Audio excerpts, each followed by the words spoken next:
नजर सब पर। आज की ताजा खबर जिस पर है पूरे देश की नजर, वो देश के सबसे बड़े राजनीतिक दल भारतीय जनता पार्टी से आ रही है, जहां हार की समीक्षा बैठक हुई, जिसमें आने वाले विधानसभा चुनाव में हारी हुई सीटों से विधायकों को टिकट ना दिए जाने की बात सामने आई।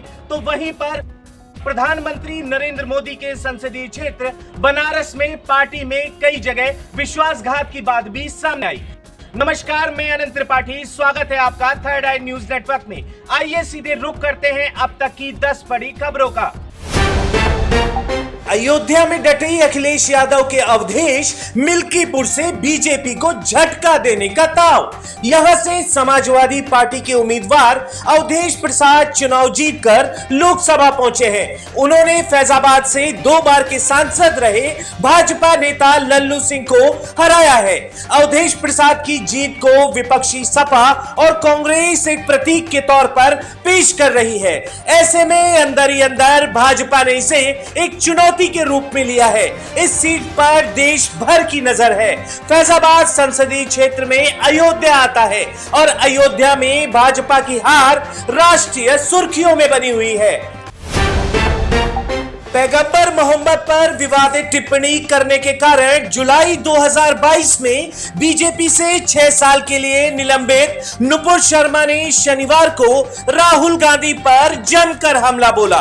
निलंबन के 2 साल बाद पहली बार किसी सार्वजनिक कार्यक्रम में भाषण देते हुए नुपुर का दर्द भी छलका। नुपुर शर्मा ने हिंदू के हिंसक होने वाले बयान को लेकर कहा कि देश में सनातनियों को खत्म करने की कोशिश की जा रही है।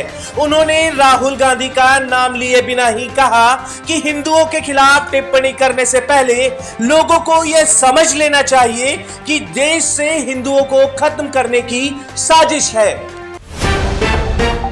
राष्ट्रपति भवन में आयोजित एक मार्मिक समारोह में राष्ट्रपति द्रौपदी मुर्मू ने भारतीय सेना और अर्धसैनिक बलों के 10 बहादुर सैनिकों को प्रतिष्ठित कीर्ति चक्र से सम्मानित किया, जिनमें से 7 को मरणोपरांत सम्मानित किया गया। इस कार्यक्रम में सशस्त्र बलों, केंद्रीय सशस्त्र पुलिस बलों और राज्य केंद्र शासित प्रदेश पुलिस के 26 कर्मियों को शौर्य चक्र से सम्मानित किया गया।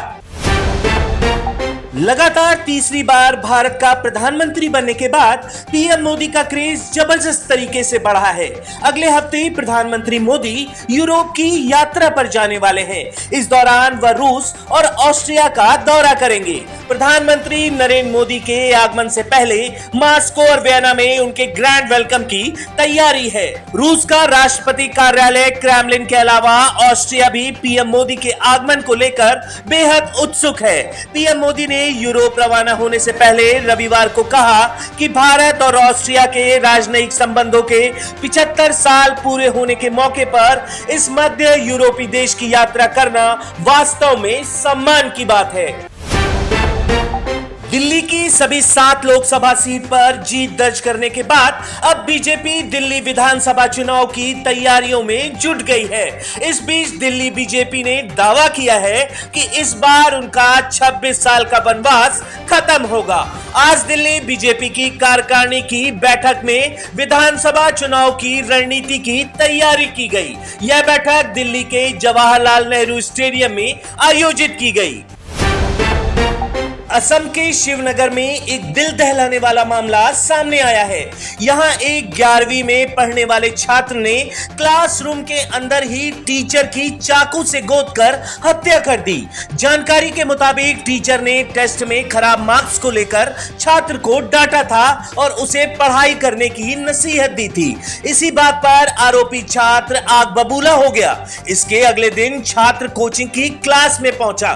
शिक्षक ने उससे बाहर जाने को कहा। अचानक उसने चाकू निकाला और वार करना शुरू कर दिया। टीचर वहीं गिर गए और काफी खून बह रहा था। उन्हें डिब्रूगढ़ ले जाया जा रहा था, लेकिन रास्ते में ही उनकी मौत हो गई। अब ग्राहकों से कोई भी जानकारी खाद्य कंपनियों की ओर से छुपाई नहीं जा सकती।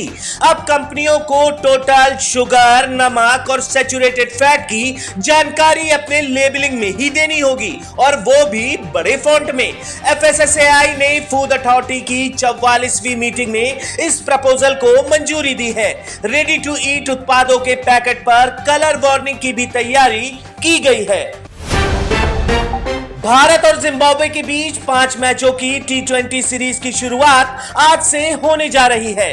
भारतीय टीम रोहित शर्मा और विराट कोहली के इस प्रारूप से संन्यास के बाद नए सिरे से टीम को बनाने की तैयारी में जुट गई है। यही वजह है कि सीरीज के लिए युवा टीम चुनी गई है, जिसका नेतृत्व शुभमन गिल करते दिखेंगे। इस युवा टीम के पास खुद को साबित करने और मिशन 2026 T20 विश्व कप से पहले खुद को टीम में स्थापित करने की जिम्मेदारी होगी। अभिषेक शर्मा, रियान पराग और हर्षित राणा जैसे आईपीएल के स्टार खिलाड़ी अपने दमखम का प्रदर्शन करते दिखेंगे। उत्तराखंड में मौसम विभाग द्वारा 9 जिलों में आगामी 2 दिनों में भारी बारिश का अनुमान व्यक्त करने के बाद राज्य सरकार की ओर से अलर्ट जारी कर दिया गया। साथ ही राज्य में स्थित गंगोत्री, यमुनोत्री, बद्रीनाथ, केदारनाथ तीर्थ स्थानों, धामों की यात्रा भी स्थगित कर दी गई है। श्रद्धालुओं से अनुरोध एवं अपील की जाती है कि वे 7 जुलाई को ऋषिकेश से आगे 4 धाम की यात्रा प्रारंभ न करें, तथा जो तीर्थयात्री जिस जगह पर यात्रा हेतु पहुंच गए हैं वे भारी बारिश की संभावना के दृष्टिगत उसी स्थान पर विश्राम करें। इन दिनों बॉलीवुड के खिलाड़ी कुमार यानी अभिनेता अक्षय कुमार अपनी आने वाली फिल्म सिरफिरा को लेकर सुर्खियों में हैं। अक्षय कुमार ने अपनी फिल्म की रिलीज से पहले एक पंजाबी सिंगर की मदद भी की है। खिलाड़ी कुमार ने पंजाबी सिंगर ग्लोरी बाबा की 25 लाख रुपए देकर मदद की। गौरतलब है कि पंजाबी सिंगर ग्लोरी बाबा की आर्थिक हालत ठीक नहीं है। ऐसे में उन्होंने कुछ दिन पहले सोशल मीडिया पर सरकार से मदद मांगी थी। तो ये थी अब तक की 10 बड़ी खबरें देश विदेश की। और भी ताजा तरीन खबरों के लिए जुड़े रहिए थर्ड आई न्यूज नेटवर्क के साथ। नजर सब पर। नजर सब पर।